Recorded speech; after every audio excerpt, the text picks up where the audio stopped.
Okay so बिस्मिल्लाहिर्रहमानिर्रहीम। आपको पता है कि लास्ट क्लास हमने जो एंड की थी वो 40 एमसीक्यूज पे एंड की थी। आज हमने 41th एमसीक्यू करना है और ये एसिड बेस से रिलेटेड है बच्चों। और we are going to start this chapter now.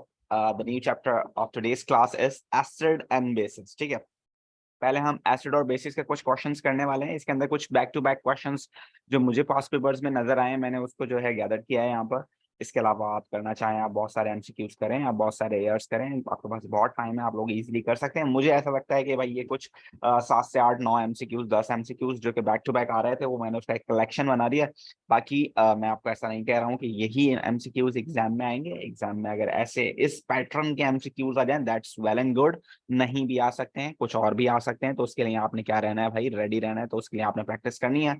But मेरी कोशिश ये थी कि मैं आपको हर तरह के एमसीक्यूज से जो है फेमिलियर कर दूं। तो उसके लिए मैंने 7 से 8 एमसीक्यूज निकाले हैं। तो हम उसको स्टार्ट करते हैं भाई। क्वेश्चन नंबर 41 को अगर आप देखें बच्चों, तो क्वेश्चन नंबर 41 कह रहा है the colourless solution reacts with magnesium to form salt and hydrogen gas. How is this solution acting? देखिए भाई, ये एमसीक्यूज डालने का मेरा मकसद सिर्फ इतना था ताकि आप लोगों को ये बात का आइडिया रहे कि सबसे इंपॉर्टेंट चीज जो एमसीक्यूज के लिए आपके पास एसिड और बेसिस में होनी चाहिए, वो होनी चाहिए chemical properties of acids and bases. तो भाई केमिकल प्रॉपर्टीज जो है आपके पास, आपको याद होनी चाहिए कि किस चीज से क्या बनता है। So you need to keep remember when acid reacts with metal, तो आपके पास हमेशा क्या बनता है बच्चों, सॉल्ट और हाइड्रोजन गैस। इसी तरह आपके पास जब एसिड किसी मेटल कार्बोनेट के साथ मिलता है बच्चों, मेटल कार्बोनेट होता है कोई सा भी मेटल के साथ CO3 लगा हुआ हो, तो आपके पास क्या बनता है बच्चों, सॉल्ट, कार्बन डाइऑक्साइड और वाटर बनता है। और साथ साथ याद रहे आपको कि अगर आपके पास एसिड किसी मेटल ऑक्साइड या मेटल हाइड्रोक्साइड से मिलेगा बच्चों, तो it will always form salt and water. तो ये 3 केमिकल प्रॉपर्टीज हैं एसिड की, इसके अलावा कोई केमिकल प्रॉपर्टी एसिड की नहीं है। तो बस आपने यही 3 प्रॉपर्टीज को याद रखना है। और सबसे ज्यादा प्रॉपर्टी जो चेक की जाती है आपकी एग्जाम में, जो कि केमिकल प्रॉपर्टी एसिड की है ही नहीं, वो चेक किया जाता है। और वो कौन सी प्रॉपर्टी है भाई, कि कोई एसिड अगर मेटल नाइट्रेट से मिले, ठीक है ना, कोई भी एसिड अगर मेटल नाइट्रेट से मिले तो आपके पास क्या बनेगा। तो भाई आपने याद रखना है, नाइट्रेट का कोई रिएक्शन नहीं है एसिड के साथ। This is not a chemical property of acid, so you need to keep remember this बच्चों। तो यहाँ कोई रिएक्शन नहीं होगा। तो 3 जो केमिकल प्रॉपर्टीज हैं वो तो बड़ी इंपॉर्टेंट है, और चौथी वाली जो नहीं है उसमें भी हम टिक लगा देते हैं। तो ये आपने याद रखना है कि ये केमिकल प्रॉपर्टी एसिड्स की नहीं होती। तो ये वाली चीज वो बार बार चेक करती है।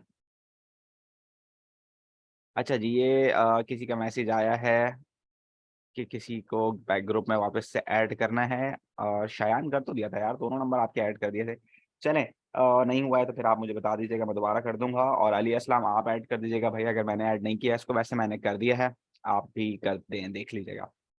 ठीक है। सो बच्चों द क्वेश्चन इज कि वो क्या चीज है जब वो मेटल के साथ मिलती है तो आपके पास क्या बनता है, सॉल्ट और hydrogen gas. This is simple. क्या चीज होगी बच्चों, वो चीज आपके पास होगी acid. So this is the simple question, you can see this. So over here you can see this कि वो सब्सटेंस क्या होगा, वो सब्सटेंस आपके पास होगा acid. Is that clear every one of you?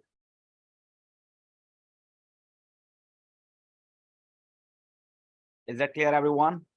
Okay, thank you thank you thank you. Okay, so question number 42 क्या कहता है आपसे। क्वेश्चन नंबर 42 अगर आपसे देखें तो आपको कहता है कि powder calcium carbonates reacts with hydrochloric acid to produce calcium chloride, water and carbon dioxide. You can see this whenever any acid reacts with metal carbonate, so it always forms salt, carbon dioxide and water.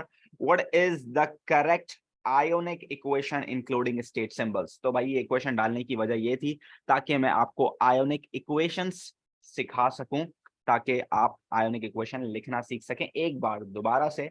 तो यहां देखें जरा, for suppose आपके पास वो कह रहा है कि आपके पास कैल्शियम कार्बोनेट है, ठीक है ना, इसके साथ रिएक्शन कराया भाई, HCl के साथ रिएक्शन कराया, बैलेंस इक्वेशन लिख रहा हूं डायरेक्ट। आपके पास बनता है कैल्शियम क्लोराइड, कार्बन डाइऑक्साइड और वाटर मॉलिक्यूल। बच्चों ये आपके पास बैलेंस इक्वेशन इस रिएक्शन की जो उसने ऑलरेडी बता दी हमें, हमने वो लिख दी है। ठीक है भाई, अब आप जरा देखिए, सबसे पहले तो आपको पता होना चाहिए सॉल्ट्स के अंदर हमने पढ़ा था all carbonates are insoluble except sodium, potassium and ammonium. तो इस हिसाब से ये इनसॉल्युबल होना चाहिए, इस हिसाब से ये इनसॉल्युबल होना चाहिए। And HCl is acid so it must be aqueous, Calcium chloride is aqueous because all the salts of chlorides are soluble in water except silver and lead. तो ये भी soluble होना चाहिए, gaseous होनी चाहिए, ये liquid होना चाहिए। ठीक है भाई, तो ये चीजें हमें पता है। अब जब कोई भी चीज पानी के अंदर सॉल्युबल होती है तो वो पानी में डिसॉल्व होने के बाद आयोनाइज हो जाती है, टूट जाती है, आयंस के अंदर ब्रेक डाउन हो जाती है। ठीक है ना। तो अब कैल्शियम कार्बोनेट की अगर आप बात करें तो ये तो भाई इनसॉल्युबल है, तो ये तो आयोनाइज होगा ही नहीं, ऐसी रहेगा। हाँ, अगर आप HCl की बात करें तो पानी में डिसॉल्व होने के बाद H अलग हो जाएंगे और Cls जितने भी होंगे क्लोराइड्स वो अलग हो जाएंगे। ठीक है, क्योंकि 2 लगा हुआ है तो दोनों ही दो दो होंगे, तो मैंने अलग करके लिख दिया। इज इक्वल्स टू के उस तरफ, यानी कि एरो के उस तरफ क्या होगा आपके पास, कैल्शियम आइंस। ठीक है, क्योंकि सॉल्युबल इन वाटर है और इसके साथ 2 क्लोराइड आइंस हैं। ठीक है भाई, कार्बन डाइऑक्साइड एक कोवेलेंट मॉलिक्यूल है तो ये ब्रेक डाउन नहीं होगा, इसके अंदर आइंस नहीं होते। वाटर एक कोवेलेंट मॉलिक्यूल है, ये ब्रेक डाउन नहीं होगा क्योंकि इसके अंदर आइंस नहीं होते। तो भाई जो स्पेक्टेटर आइंस हैं जो दोनों तरफ मौजूद हैं उसको हम कैंसिल कर देंगे। So these are the spectator ions जो कि दोनों तरफ मौजूद हैं। तो हमारे पास इक्वेशन बनी, कैल्शियम कार्बोनेट जब एसिड में डिसॉल्व होगा तो कैल्शियम आइंस कार्बन डाइऑक्साइड और वाटर बनाएगा। According to this the right answer would be D. Is that clear every one of you?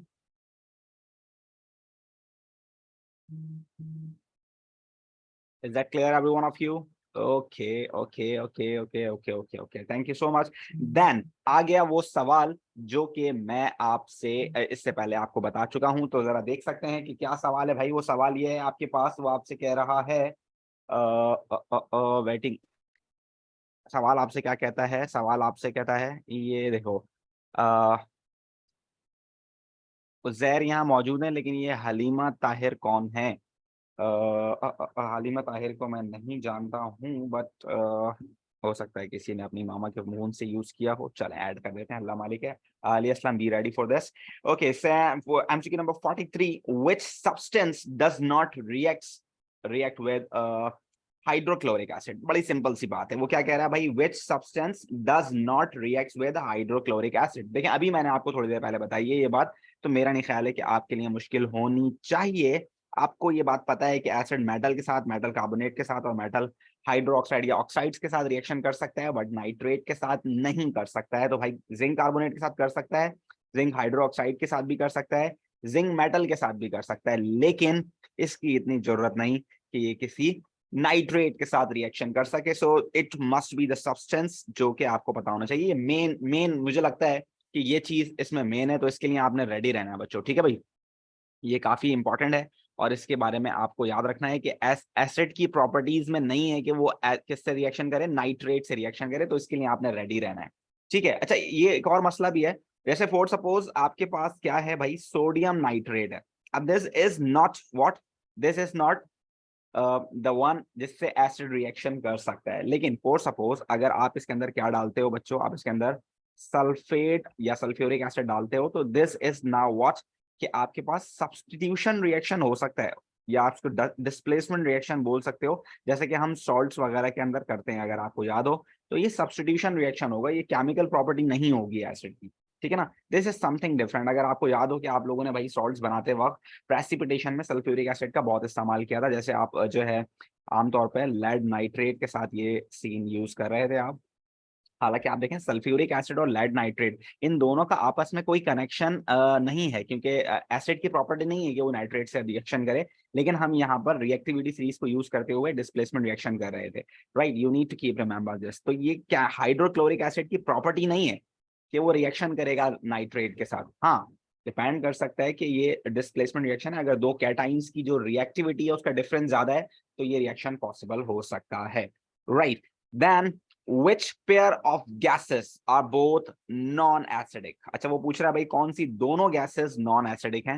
वो आपसे नहीं कह रहा है कि बेसिक हो, वो आपसे कुछ नहीं कह रहा है इस तरह का, बस बोल रहा है कि एसिडिक ना हो, न्यूट्रल हो, बेसिक हो, एम्फोटेरिक हो, we don't care about that, बस एसिडिक ना हो। ठीक है भाई, अब आपको पता होना चाहिए कि अमोनिया इज बेसिक और मीथेन इज न्यूट्रल। ठीक है भाई, तो ये बात हो गई आपके पास, ये दोनों ही नॉन एसिडिक हैं। कार्बन डाइऑक्साइड एसिडिक है, नाइट्रोजन डाइऑक्साइड एसिडिक है, कार्बन डाइऑक्साइड एसिडिक है। सो the right answer for this MCQ is a. Is that right बच्चों?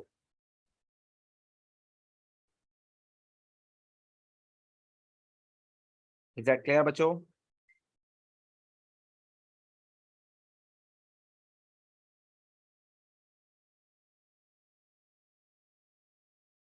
Okay okay okay okay okay alright. सो क्वेश्चन नंबर 45। अब क्वेश्चन नंबर 45 आपसे क्या कह रहा है बच्चों? अगर इस क्वेश्चन नंबर 45 को आप देखते हैं तो ये कहता है आपसे कि फोर सब्सटेंसेस, यहाँ पर हमारे पास four substances mixture of solution and solid are made are given in the table. The mixtures are warm in which mixture does gas form. अब दोबारा से वही ऊपर वाली केमिकल प्रॉपर्टी आ गई है आपके पास। उन केमिकल प्रॉपर्टीज को आपने देखना है कि भाई एसिड अगर मेटल से मिलता है तो गैस बनती है, एसिड अगर मेटल कार्बोनेट से मिलता है तो गैस बनती है। लेकिन एसिड अगर हाइड्रोक्साइड से या मेटल ऑक्साइड से मिलता है या बेसिस या एल्कली से मिलता है तो वहां किसी तरह की कोई गैस नहीं बनती है। और हाँ, एक केमिकल प्रॉपर्टी एल्कली की भी आपने याद रखनी है, उसमें भी गैस बनती है when ever alkali reacts with ammonium salts. ठीक है ना, जब कभी भी एल्कली आपके पास अमोनियम सॉल्ट से मिलेगा, it always form a salt without ammonium and carbon dioxide, sorry sorry sorry sorry sorry, it would form ammonia along with water molecule। So इसके अंदर भी आपके पास क्या बन सकती है? गैस बन सकती है। तो तीन प्रॉपर्टीज हैं जिसके अंदर आपके पास क्या बन सकती है? गैस बन सकती है। तो जरा आइए देखते हैं। This is alkali and this is ammonium salt, then it must form what gas? बच्चों कौन सी गैस बनेगी? अमोनिया गैस बनेगी। तो या तो ए आंसर हो सकता है या तो बी आंसर हो सकता है, ये दोनों आंसर नहीं हो सकते हैं। उसके बाद अगर आप देखें तो यहाँ कह रहा है सोडियम हाइड्रोक्साइड और मेटल। तो भाई एल्कली का मेटल के साथ हमने कोई रिएक्शन नहीं पढ़ा है, तो डेफिनेटली हम इसकी बात नहीं करेंगे, तो यहाँ पर रिएक्शन नहीं होने वाला, दैट्स फाइन। उसके बाद वो कहता है आपसे, क्या कहता है भाई? Sulphuric acid with ammonium chloride. We know that acids का कोई रिएक्शन अमोनियम सॉल्ट्स के साथ नहीं है, एल्कली का है। सो डेफिनेटली इसके अंदर भी कोई गैस नहीं बनने वाली। और अगर आप सल्फ्यूरिक एसिड का मेटल के साथ रिएक्शन करेंगे तो डेफिनेटली आपके पास गैस बनेगी। तो इसका मतलब ये हुआ the right answer for this MCQ would be B. Is that clear everyone of you? Okay okay okay okay fine fine fine. तो बच्चों ये बात आपने याद रखनी है, यहाँ पर आपके पास ये सिचुएशन है, ये चीज सबसे इंपॉर्टेंट है जो कि आपको पता होना चाहिए। और वो चीज क्या है बच्चों? कि ये केमिकल प्रॉपर्टीज वाली बात आपको याद होनी चाहिए। कहाँ गैस बनेगी, कहाँ कौन सी गैस बनेगी, ये भी आपको पता होना चाहिए। ये इंपॉर्टेंट है, ये आपने इसके लिए तैयार रहना है। ठीक है, ये चीज बहुत आती है पेपर में, बहुत एमसीक्यूज में चेक की जाती है। तो इसके लिए आपने पहले से रेडी रहना है कि कौन सी गैस बनेगी और कब बनेगी। अब देखिए ये बात हमें जो है क्या नाम है डिस्टर्ब कर सकती है, ये बात हमें डिस्टर्ब कर सकती है। आप बोलोगे बनेगी, भाई कैसे बनेगी? आपको ये आइडेंटिफाई करना भी जरूरी है ना कि सोडियम हाइड्रोक्साइड एल्कली है या एसिड है। बच्चों को तो इवन ये भी नहीं पता होता कि ये एसिड है या एल्कली है, तो वहां पर वो फंस जाएंगे। तो बेसिक चीजें आपने याद रखनी है, इसलिए मैंने यहाँ लिखा है मेटल, मेटल कार्बोनेट और मेटल हाइड्रोक्साइड। यहाँ मैंने बेस नहीं लिखा, यहाँ मैंने ऑक्साइड, हाइड्रो ऑक्साइड वगैरह लिखा है, ताकि आपको याद रहे कि भाई what is base and what is metal, वो आपको आइडिया होना चाहिए। ठीक है भाई, तो मैंने जर्नल बात लिखी है, तो ये आपको आइडिया होना चाहिए। अमोनियम सॉल्ट देखें, अमोनियम सॉल्ट हमेशा एल्कली के साथ रिएक्शन करेगा जिसमें OH होगा, जिसमें OH होगा। अगर वो अमोनियम वाले के साथ मिलेगा तो डेफिनेटली आपके पास सॉल्ट और अमोनिया गैस बनेगी, और साथ साथ पानी भी बनेगा। तो ये बात आपने जहन में रखनी है, एमसीक्यूज के लिए बहुत इंपॉर्टेंट है। ठीक है भाई, आ जाते हैं क्वेश्चन नंबर 46 के ऊपर। क्वेश्चन नंबर 46 आपसे क्या कहता है बच्चों? विच एक्वस रिएजेंट, बड़ी बड़ी जरूरत बात, बड़ी जरूरी बात है, बहुत इंपॉर्टेंट है ये चीज, ये भी आपको पता होना चाहिए, बहुत इंपॉर्टेंट एमसीक्यू है। Which aqueous reagent liberates ammonia from ammonium nitrate. अब परेशान हो जाएंगे बच्चों, यार ये तो मैंने जिंदगी में कभी पढ़ा ही नहीं, ये चीज कहां से आ गई यार, ये मुझसे नहीं हो पाएगा। तो भाई बात सिंपल सी है, यही वाली चीज है कि एल्कलीज जब कभी भी अमोनियम सॉल्ट्स के साथ मिलेंगे, हमेशा आपके पास सॉल्ट, अमोनिया और वाटर मॉलिक्यूल बनेगा बच्चों। So you can C over here कि यहाँ पर आपके पास कहाँ है एल्कली, कहाँ है, ढूंढ के लाएं एल्कली को। आप लोग फजूल आंसर लगाते हैं इसके अंदर बच्चों, निहायत ही फजूल आंसर। और इसका राइट आंसर सिंपल ये है आपके पास कि potassium hydroxide. We know this बच्चों कि एल्कलीज हमेशा पानी के सॉल्युबल बेसिस होते हैं, और जो पानी में सॉल्युबल होता है उसमें हाइड्रोक्साइड होता है बच्चों। तो ये आपने याद रखना है, जहां पर भी हाइड्रोक्साइड हो, पोटेशियम हो, सोडियम हो, कैल्शियम हो, व्हाटएवर इट इज, कि अगर वो अमोनियम सॉल्ट के साथ मिलेगा तो डेफिनेटली आपके पास क्या बनेगा बच्चों? आपके पास बनेगा सॉल्ट, और साथ साथ आपके पास बनेगा ammonia gas and water molecule. Alright बच्चों, इज दैट क्लियर?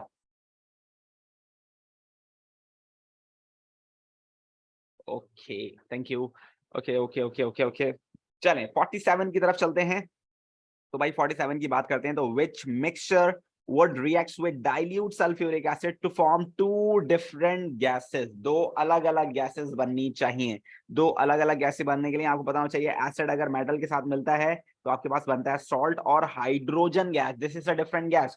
और अगर एसिड मिल जाए बच्चों किसके साथ? मेटल कार्बोनेट के साथ, तो आपके पास क्या बनता है? सॉल्ट, कार्बन डाइऑक्साइड और वाटर, यानी कि ये अलग गैस है। हाइड्रोजन गैस अलग है, कार्बन डाइऑक्साइड गैस अलग है। तो फिर दोबारा से वही वाली बात आ गई कि आपको आइडेंटिफाई करना आना चाहिए कि कौन सा मेटल कार्बोनेट है, कौन सा एसिड है, कौन सा एल्कली है, जब ये इससे रिएक्शन करेगा तो कौन सी गैस बनेगी। अगर आपको ये पता होगा तो मेरे ख्याल से ये आंसर आपके लिए बच्चों वाले आंसर है। और दूसरी बात आप यहाँ देख सकते हैं कॉपर इज लीस्ट रिएक्टिव, तो डेफिनेटली यहाँ पर जो है आपके पास हाइड्रोजन गैस नहीं बनेगी। और मेटल कार्बोनेट से यहाँ कार्बन डाइऑक्साइड तो बन जाएगी डेफिनेटली, लेकिन वहाँ हाइड्रोजन गैस नहीं बनेगी। यहाँ पर आपके पास कार्बन डाइऑक्साइड बन सकती है, यहाँ आपके पास हाइड्रोजन बन सकता है। तो right answer would be B. Is that clear every one of you? B is the right answer. Okay okay okay, thank you बच्चों, थैंक यू। चले आगे चलते हैं, हमारे पास आ गया है क्वेश्चन नंबर 48। क्वेश्चन नंबर 48 बड़ा मजे का, बहुत इजी है, ये भी जस्ट बेसिक इंफॉर्मेशन है, इसके लिए आपको आइडिया रखना है। Which row shows the pH values of 0.1 mole per decimeter cube solution of ammonia, hydrochloric acid, sodium chloride and sodium hydroxide। अच्छा भाई देखें, जो भी सोडियम हाइड्रोक्साइड होगा, पोटेशियम हाइड्रोक्साइड होगा, we know that all the hydroxide, ये बात हमने पढ़ी है सॉल्ट्स के अंदर कि all the what all the hydroxides are insoluble except sodium, potassium and ammonium। तो भाई जो पानी के अंदर सॉल्युबल होगा, जो जितना अच्छा सॉल्युबल होगा वो उतने अच्छे हाइड्रोक्साइड पेश करेगा, जो जितने अच्छे हाइड्रोक्साइड देगा वो उतना ही अच्छा एल्कली होगा, और जो जितना अच्छा एल्कली होगा वो उतना ही हाई उसकी पीएच होगी। तो सोडियम हाइड्रोक्साइड चाहे इसकी कॉन्सेंट्रेशन 0.1 क्यों ना हो, 0.1 हो और अमोनिया की 1 हो, ठीक है ना, अमोनिया की कॉन्सेंट्रेशन 1 मोल पर डेसीमीटर क्यूब हो, सोडियम हाइड्रोक्साइड की 0.1 हो, कॉन्सेंट्रेशन से पीएच पे कोई फर्क नहीं पड़ता। PH is telling you the strength, strength बताता है ताकत कितनी है इसकी, ठीक है ना। चाहे शेर बीमार ही क्यों ना हो, शेर ही रहता है डेफिनेटली, उसके आगे आके जो है ना कोई कुत्ता शेर नहीं बन सकता है, शेर शेर ही रहेगा चाहे बीमार ही क्यों ना हो, ठीक है ना। तो भाई स्ट्रेंथ होती है, पीएच क्या होती है, स्ट्रेंथ, ताकत होती है। सोडियम हाइड्रोक्साइड चाहे बिल्कुल 0.1 या 0.01 मोल पर डेसीमीटर क्यूब ना हो, बट इट इज स्टिल, उसके पास क्या होगा, उसके पास आपके पास हमेशा उसकी पीएच 13-14 की तरफ होगी, 11-12-13-14 हाई होगी, ऊपर होगी, ठीक है। और जो आपके पास अमोनिया होगा, अमोनिया वीक बेस है, और वीक बेस जो होता है उसकी पीएच तकरीबन 8, 9, 10, 11 होगी, यहाँ कहीं होगी। तो आप देख सकते हैं सबसे पहले तो आपके पास स्ट्रॉन्ग एसिड्स होते हैं जिनकी पीएच 1 से लेकर 3 तक होती है, इसके अंदर HCl H2SO4 आ जाते हैं। उसके बाद आपके पास वीक एसिड्स होते हैं जिनकी 4 to 6 होती है, फिर न्यूट्रल आपके पास पानी आ जाता है 7। उसके बाद आपके पास यहाँ हो जाती है भाई वीक बेसिस आपके पास आ जाते हैं, जो कि आपके पास 8 to 11 आप कर लें, और फिर आपके पास स्ट्रॉन्ग बेसिस जिसको आप 12 to 14 कर लें, जिसके अंदर सोडियम हाइड्रोक्साइड बड़ा कॉमन है, इसके अंदर पोटेशियम हाइड्रोक्साइड बड़ा कॉमन है, इसके अंदर आपके पास कैल्शियम हाइड्रोक्साइड बड़ा कॉमन है, इसके अंदर अमोनिया बड़ी कॉमन है, आप कह लें इसके अंदर कार्बोनेट्स भी आ जाते हैं, कार्बोनेट्स भी इसके अंदर आ जाते हैं वीक बेसिस के अंदर। न्यूट्रल के अंदर आपके पास पानी, यहाँ आपके पास HCl और H2SO4 हो सकता है, यहाँ पर आपके पास बड़ा कॉमन CH3COOH हो सकता है। तो ये सब्सटेंसेस हैं जो कि बड़े कॉमन है, जो कि आपको पता होना चाहिए। तो मेरे हिसाब से स्ट्रॉन्ग एसिड और अमोनिया जो है आपके पास वीक बेस है, तो इसकी 11 होनी चाहिए डेफिनेटली, ये नहीं हो सकती, ये नहीं हो सकती, ये नहीं हो सकती। तो the right answer would be C. What do you say बच्चों, इज दैट राइट और नॉट?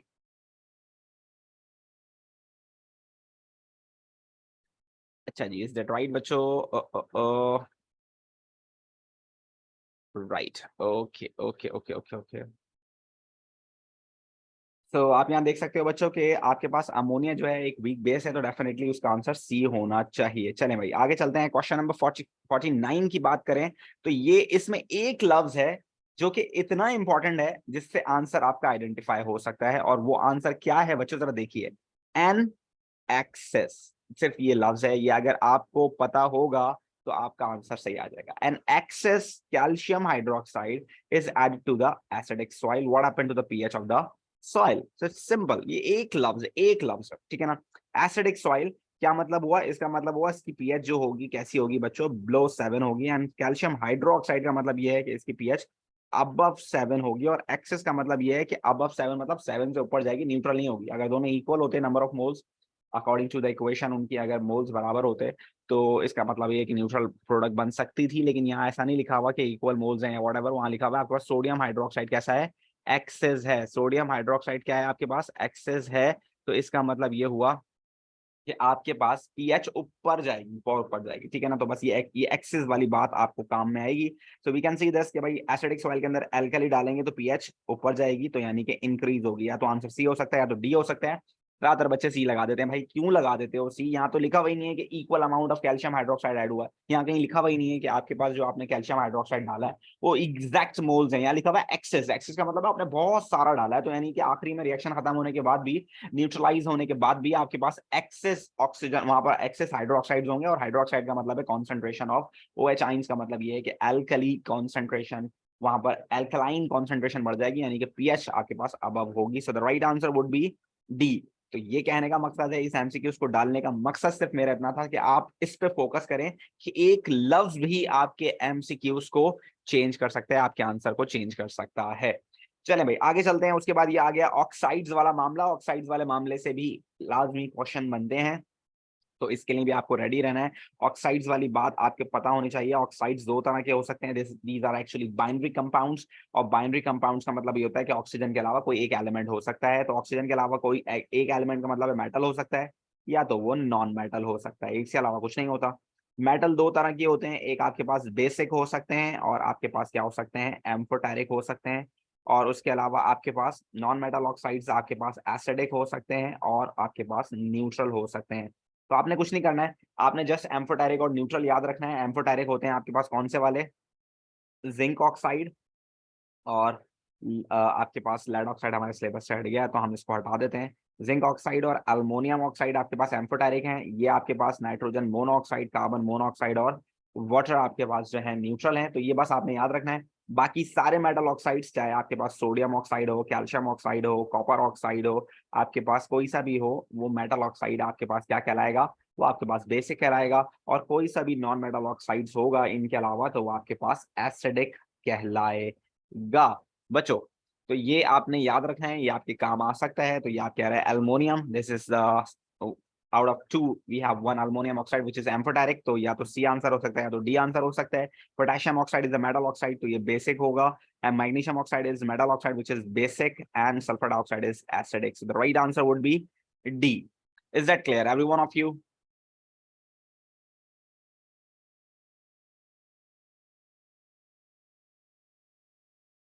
ओके ठीक है भाई, तो ये कहानी हो गई आपके पास, ये आपको याद रखनी है।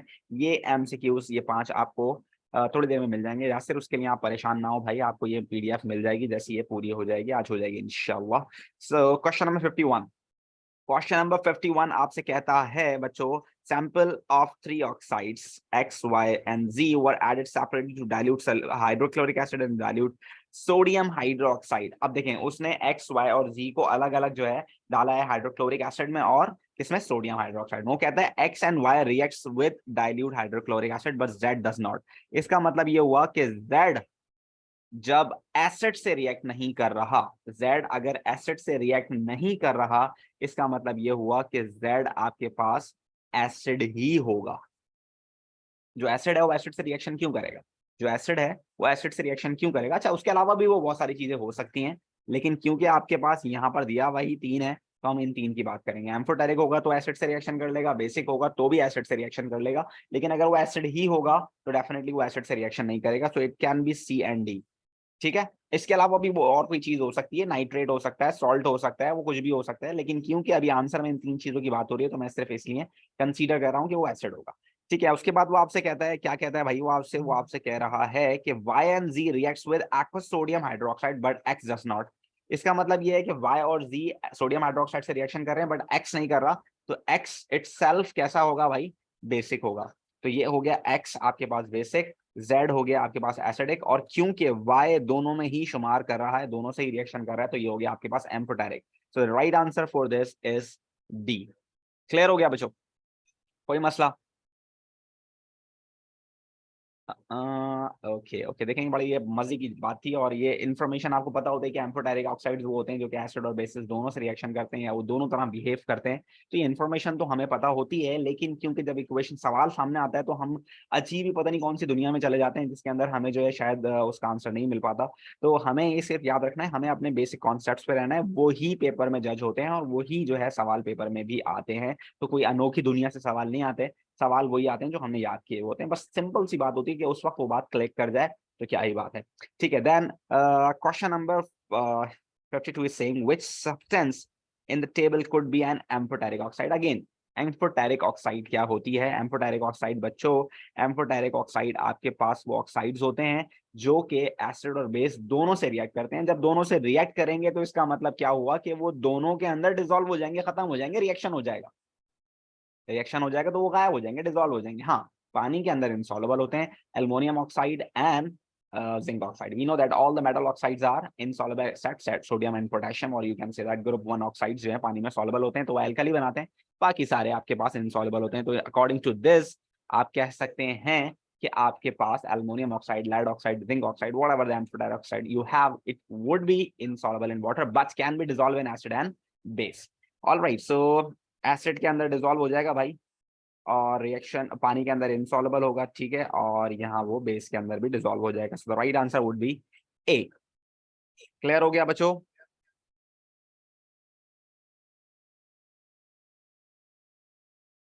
यार आयशा, इसको हम ये नहीं कहेंगे कि ये लेड ऑक्साइड के बारे में, ये जिंक ऑक्साइड भी हो सकता है, ये एम्फोटेरिक है तो ये आपके पास एल्युमिनियम ऑक्साइड भी हो सकता है। लेड ऑक्साइड हमारे सिलेबस में अब नहीं है, ठीक है ना, तो लेड ऑक्साइड की बात ना करें, उसमें फंसे ना आप लोग, वो हमारे सिलेबस में ही नहीं है, उन्होंने रिमूव कर दिया, ठीक है। Then 53, MCQ number 53 saying which element will burn in oxygen to form an acidic oxide? तो भाई बच्चों आपको पता होना चाहिए कि एसिडिक ऑक्साइड कौन बनाते हैं? नॉन मेटल बनाते हैं, तो नॉन मेटल ही बना सकता है एसिडिक ऑक्साइड। तो नॉन मेटल इनमें से कौन सा है बच्चों? बहुत सिंपल आंसर है, कार्बन। कार्बन। अब आप सोचेंगे सर कार्बन मोनोऑक्साइड भी तो बनाता है, न्यूट्रल होती है, लेकिन भाई कार्बन मोनोऑक्साइड तब बनाता है जब उसकी एक लिमिटेशन हो, यानी कि ऑक्सीजन ना हो प्रॉपर्ली आपके पास अवेलेबल, तो डेफिनेटली वो क्या बनाएगा? कार्बन मोनोऑक्साइड बनाएगा। लेकिन अगर आपके पास ऑक्सीजन अवेलेबल हो फिर आपके पास कार्बन डाइऑक्साइड बनता है, और मोस्टली हम लोग बर्निंग जो करते हैं वो in the presence of excess oxygen करते हैं। ठीक हो गया। अब आपके पास क्वेश्चन नंबर 54 कह रहा है the table gives the information about the three indicators. इस तरह के भी आपको सवाल देखने को मिलेंगे पेपर में बेटा। All the metal oxides are basic except aluminium and zinc. मदी ये बात याद रखनी है बस। तो बच्चों आप यहाँ देख सकते हैं कि आपके पास ये टेबल में इस तरह के एमसीक्यूज भी आपको देखने को मिलेंगे। इस तरह के एमसीक्यूज होते हैं, सब कुछ उसने गिवन कर दिया, बस हमें देख के आंसर निकालना है, ठीक है। और वो देख सकते हैं आप क्या कह रहा है भाई, थाइमोल ब्लू जो है वो 1 pH पर रेड होता है, और कलर चेंज करता है 3 पे, यानी कि रेड से अगर जो भी कलर आ रहा है उसका येलो आ रहा है जैसे फॉर सपोज, तो वो 3 पे आएगा। और फिर वो ये आप देख सकते हैं 12 पे उसका कलर पीएच वो 12 पे येलो दिखा रहा है, और कॉन्गो रेड जो है 1 पर रेड है, ब्लू है सॉरी, और 5 पे चेंज कर रहा है, और उसके बाद रेड आ रहा है कलरलेस, 10 पे चेंज कर रहा है रेड आ रहा है। They are asking which colour would be obtain when each indicator was added separately to pure water. मतलब कि आपके पास which colour would be obtain when each indicator was added separately to the pure water. Pure water का मतलब क्या हुआ भाई, आपके पास पीएच हो गई 7, 7 पीएच हो गई, यानी कि ये कलर चेंज करेगा 3 पे, तो कलर कौन सा आ जाएगा 7 पे? येलो। तो it can B this answer. ये कलर चेंज करेगा 5 पे, तो इसका मतलब है 7 पे कौन सा कलर आ जाएगा भाई? रेड। इसका मतलब ये हो गया भाई कॉन्गो रेड रेड कलर देगा, और ये हो जाएगा कलरलेस, क्योंकि ये 7 ये 10 तक कलरलेस ही रहेगा। तो the right answer would be D. Okay, very good, Savera. Very good, Fawa. The right answer would be D. Absolutely perfect. Every one of you. Is that clear? Every one of you. यहाँ तक कि आपको कोई issue है तो मुझे बता सकते हैं आप लोग।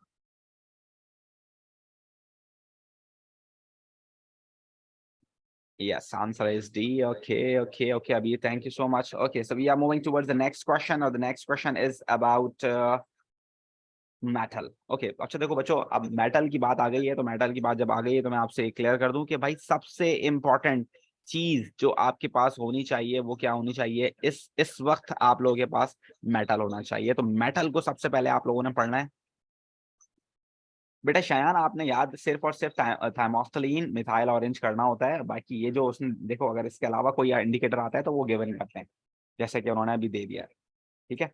तो इसके अलावा जो भी होगा वो आपको गिवन करेंगे, तो उसके लिए परेशान होने की जरूरत नहीं है आपको। जो भी चीज आउट ऑफ सिलेबस होती है वो गिवन होती है, ठीक है। Don't worry about that, just remember the things that are in your syllabus, ठीक है भाई। ओके, तो आप यहाँ देख सकते हैं कि आपके पास अब आ गया है मेटल्स का चैप्टर। सबसे इंपॉर्टेंट है बच्चों, सबसे इंपॉर्टेंट ये चैप्टर है, और इसके एमसीक्यू सबसे ज्यादा आते हैं, तो आपने उसके लिए रेडी रहना है। Which element is sodium? Sodium के बारे में आपको पता होना चाहिए। सोडियम आपके पास ग्रुप 1 का है, इसकी डेंसिटी पानी से कम होगी, ये इसका मेल्टिंग पॉइंट बाकी मेटल्स के कंपैरेटिवली कम होगा, और ये गुड कंडक्टर ऑफ इलेक्ट्रिसिटी होगा, सॉलिड में करेगा, मेल्टन में करेगा, बट डेफिनेटली एक्वस में नहीं करेगा। ये सारी चीज़ आपको पता होनी चाहिए। तो डेफिनेटली आपके पास इतना हाई मेल्टिंग पॉइंट नहीं हो सकता है, ये बहुत ज़्यादा है। ये हो सकता है, ये हो सकता है, काफ़ी कम होता है। और ये गुड कंडक्टर ऑफ इलेक्ट्रिसिटी होता है और इसकी डेंसिटी पानी के डेंसिटी से कम होती है, यानी कि 1 से कम होती है। तो it must be the answer D. D answer होना चाहिए। Absolutely right. अभी वन ऑफ यू जो आप में से आंसर दे रहा है, बिल्कुल सही आंसर दे रहा है। D would be the right answer. Absolutely perfect. ठीक हो गया। ओके, फिर एलॉय की बात होती है, तो एलॉय भी पेपर में पूछा जाता है, तो एलॉय के लिए भी आपने रेडी रहना है बच्चों। और एलॉय के लिए कैसे रेडी रहेंगे आप? एलॉय के लिए रेडी आप इस तरह रह सकते हैं कि brass is an alloy. Brass एक एलॉय है। Which statement about brass is correct? Brass की कुछ प्रॉपर्टी आपने बतानी है। तो भाई आपको पता होना चाहिए एलॉयज जो होते हैं they are the mixture of metals. कभी कभार नॉन मेटल भी डाल देते हैं, जैसे स्टेनलेस स्टील के अंदर आप कार्बन भी यूज करते हो। ठीक है, उसके अलावा इनके अंदर मेटालिक बॉन्डिंग रहती है, ये इलेक्ट्रिसिटी कंडक्ट करते हैं। इनकी जो लेयर्स होती हैं एक दूसरे पर क्या हो जाती हैं, जो है डिस्टर्ब हो जाती है, जिसका से ये स्लाइड नहीं कर पाते, तो ये काफी स्ट्रांग हो जाते हैं और इनका प्रॉब्लम आता है इस वजह से, क्योंकि एटॉमिक रेडियस चेंज होता है एटम्स का। तो ये सारी चीजें अगर आप याद रखेंगे तो एलॉय के एमसीक्यूज आप इजीली जो है क्या कर सकते होंगे। You can see this, it contain a sea of electron. बात बिल्कुल सही लिखी हुई है। It contain positive and negative ion. Negative ion नहीं होते भाई, पॉजिटिव आइन होता है, तो ये गलत हो गया। ठीक है, it is a compound, it is not a compound, it is a mixture. ठीक है भाई, it is a compound of 2 और more. This is wrong, so the right answer would be A. Is that right बच्चों? 56 is A. Savera, you are absolutely right. Very good. Then over here, we have question number 57. You can see this. Alloy are usually harder than the metals from which they are made. Which difference between metal explain the greater hardness of alloy? I told you very different. ये देखें आप, ये size कितना बड़ा है और ये size छोटा है। इनके डिफरेंट साइज होने की वजह से ये एक दूसरे पर स्लाइड नहीं कर पाते, जिसकी वजह से ये कैसे हो जाते हैं, ये स्ट्रांग हो जाते हैं, हार्डर हो जाते हैं। So atomic radius, atomic size जो होता है वो इनका जो है डिफरेंट होता है, जिसकी वजह से ये काफी कैसे हो जाते हैं भाई, ये स्ट्रांग हो जाते हैं। Absolutely right, every one of you, the A would be the right answer. Very good. 57 का आंसर भी ए है। 58, the diagram shows the structure of brass. ये ब्रास का स्ट्रक्चर है और आप देख सकते हैं कि ब्लैक वाला जिंक है और व्हाइट वाला आपके पास कॉपर है। Why is brass harder than pure copper? Because you can see this कि जो कॉपर के एटम्स हैं वो आप स्लाइड नहीं कर सकते हैं, क्योंकि बीच में जिंक के एटम्स आ गए हैं।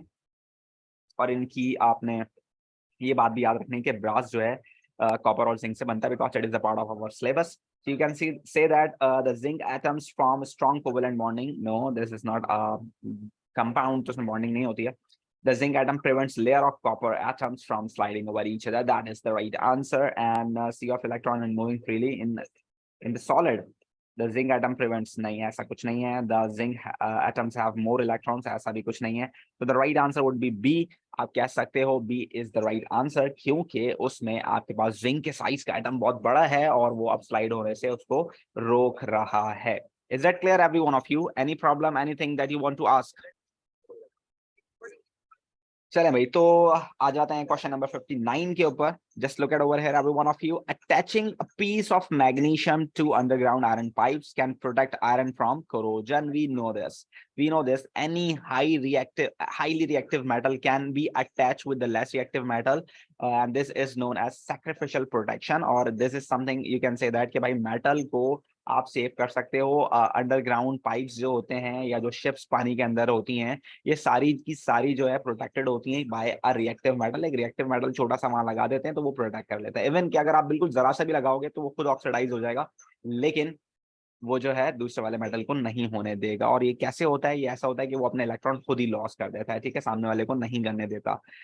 सो which reaction protects the iron from corrosion? So बच्चों आपको पता होना चाहिए कि आयरन और मैग्नीशियम आपने दोनों साथ लगा दी हैं, तो आयरन को इलेक्ट्रॉन लूज करने नहीं देगा, मैग्नीशियम खुद कर देगा। तो ये बन जाएगा magnesium 2+ by loss of 2 electron. So the right answer would be D. Is that clear बच्चों?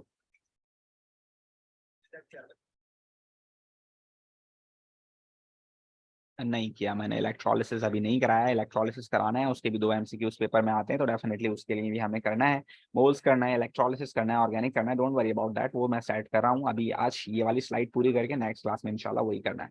Okay, so which element if attached to iron immerse to the salt in salt water would prevents the iron from rusting? Again iron से ज्यादा reactive कोई होना चाहिए, iron से ऊपर होना चाहिए। सो कार्बन तो नॉन मेटल है, कॉपर लीस्ट रिएक्टिव है, सल्फर नॉन मेटल है, तो magnesium would be the right answer. Then what happened when a strip of silver is immersed in aqua solution of copper sulfate? Then this is a displacement reaction.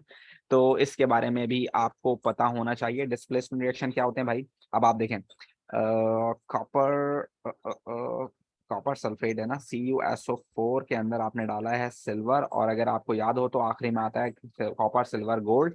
Silver is less reactive than copper, तो भाई silver की इतनी हिम्मत नहीं है, इतनी जरूरत नहीं है कि वो जो है क्या कर सके, वो कॉपर को उसके सॉल्ट में से रिमूव कर सके। तो there must be no reaction, so the right answer would be B. Is that right बच्चों?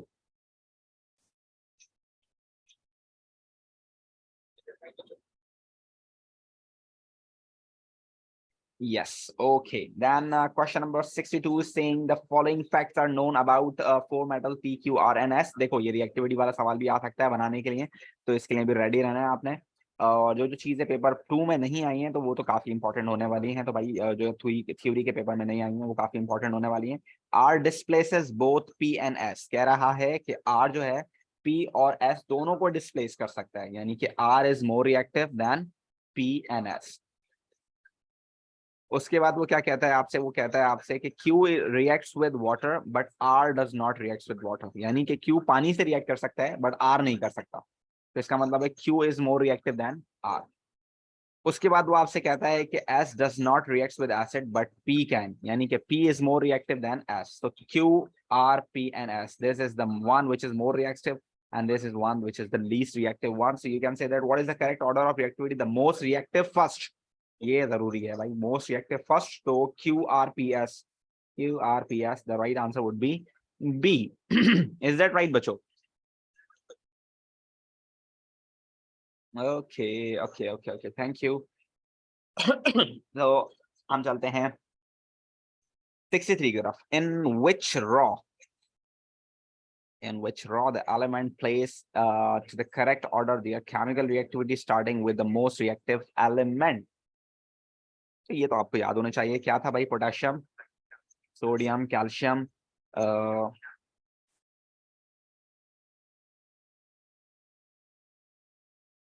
नाजल, अमोनियम, जिंक, आयरन, लेड, ठीक है ना। फिर कॉपर, सिल्वर, गोल्ड, ये आपको याद होनी चाहिए। यहाँ पर आपके पास क्या आता है? तीनों देश के, यहाँ कार्बन आता है, यहाँ हाइड्रोजन आता है, तो we need to keep remember this. इससे ऊपर वाले सारे मोल्टन इलेक्ट्रोलिसिस से सेपरेट होते हैं, ये सारे कार्बन से हो सकते हैं और ये कैन इवन हाइड्रोजन से भी हो सकते हैं, ये बात भी आपको पता होनी चाहिए। और इसका राइट आंसर क्या हुआ? अच्छा, एक एक मिनट, अजान का वेट कर लेते हैं।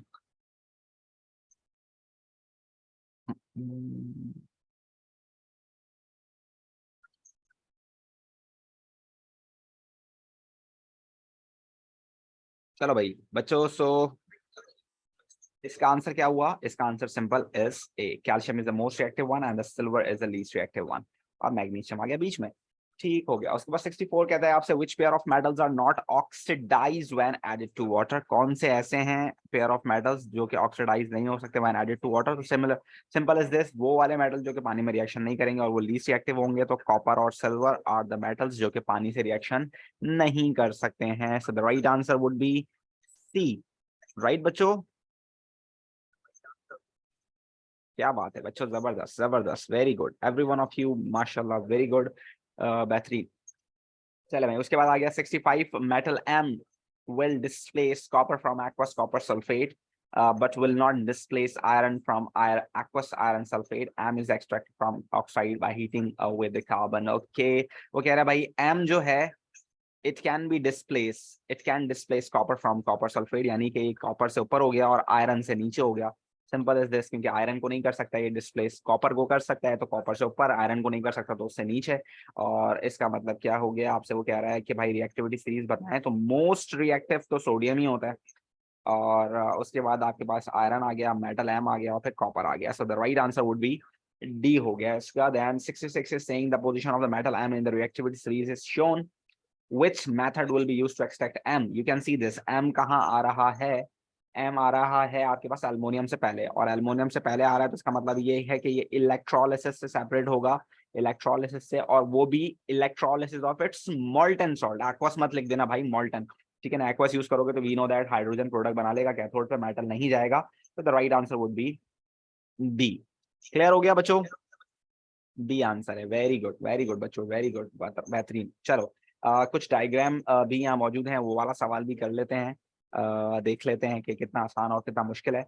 Substance P reacts with hydrochloric acid and produce a gas. The gas reduce substance Q. Okay, what are the substance P and Q? बहुत आसान सवाल है, बहुत मजे का सवाल है भाई। आप देखें यहाँ पर copper can not react with acid, ठीक है ना। लेड भी एसिड से रिएक्शन नहीं करता, और वैसे हमारे सिलेबस में भी नहीं है, अब तो लेड नहीं देगा वो हमें। हाँ, लेकिन ये मॉडरेट रिएक्टिव है and they can react with acid, तो या तो आंसर सी हो सकता है या तो डी हो सकता है। And we know that whenever metals reacts with what acids they will produce hydrogen gas, और हाइड्रोजन गैस से नीचे वाले जो है कॉपर सिल्वर गोल्ड है, तो वो उसी को डिस्प्लेस कर सकता है। तो ये सॉल्ट जो है कॉपर सिल्वर या गोल्ड का होना चाहिए, तो हाइड्रोजन डिस्प्लेस कर सकता है, अदरवाइज नहीं कर सकता। तो the right answer would be D. Clear है बच्चों? Any problem?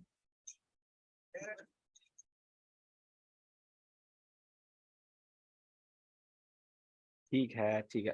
ठीक है। उसके बाद iron is extracted from haematite in the blast furnace, which other raw material is added in this extraction. अच्छा भाई, एयर डाल दी है वो दिखा रहे हैं आपको, और इसके अलावा वो क्या डालेंगे? Bauxite is the ore of aluminium, तो ये तो भाई यूज नहीं हो सकता, ये एल्युमिनियम के एक्सट्रैक्शन में यूज होता है। थियोलाइट भी वहीं यूज होता है, स्लैग बनता है, तो रॉ मटेरियल आपके पास हो गया लाइमस्टोन। Very good. तो आपको बताना चाहिए भाई, 4 रॉ मटेरियल हम इसके अंदर डालते हैं, और वो 4 कौन कौन से होते हैं? कोक डालते हैं, लाइमस्टोन डालते हैं हम इसके अंदर, उसके अलावा हम इसके अंदर एयर डालते हैं, और हेमेटाइट ओर डालते हैं इसके अंदर, जो कि आयरन की ओर होती है। और साथ साथ इसके अंदर 2 रिड्यूसिंग एजेंट्स हम यूज करते हैं, एक कार्बन मोनोऑक्साइड और एक कार्बन, तो ये आपको पता होनी चाहिए, लाजमी लाजमी। ठीक है। लाइमस्टोन और क्यों यूज करते हैं ये भी पता होना चाहिए। लाइमस्टोन हम यूज करते हैं इसलिए क्योंकि वो एसिडिक इम्प्योरिटीज को रिमूव करने के काम आता है, ये भी पता होना चाहिए।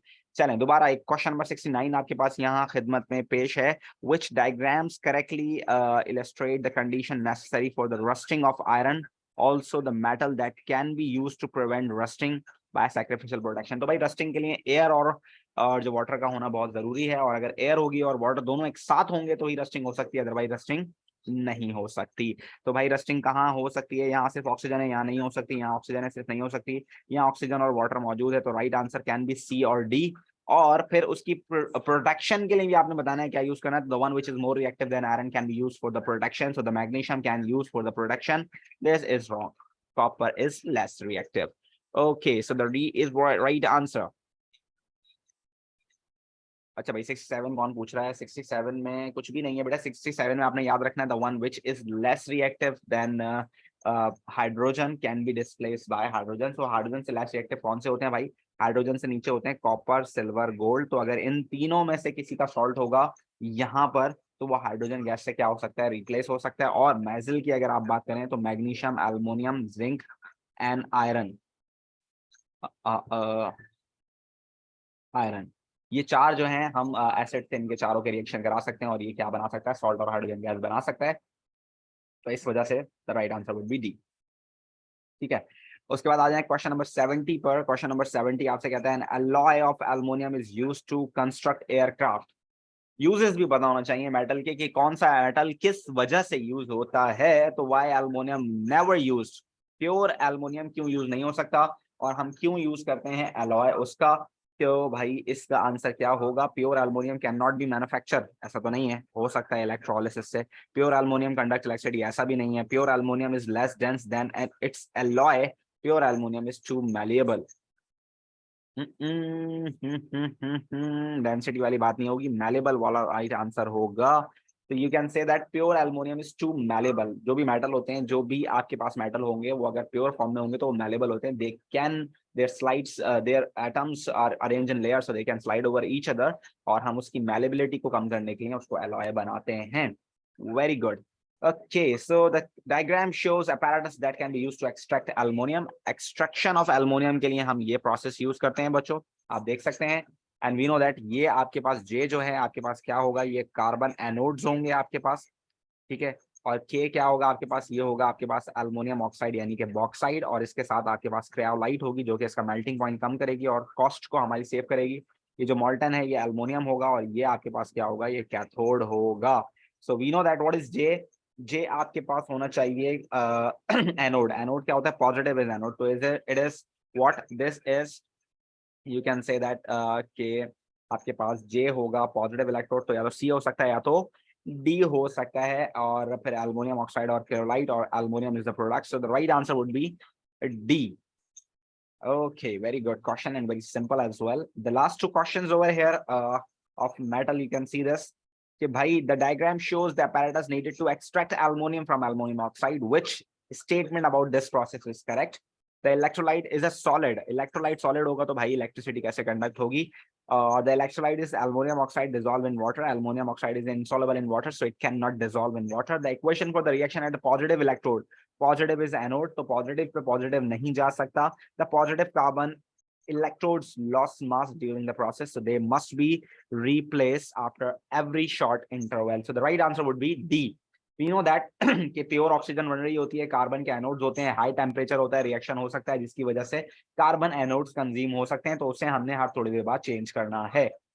Okay, the last question is saying aluminum is higher than copper in the reactivity series. So the following displacement reaction should be feasible.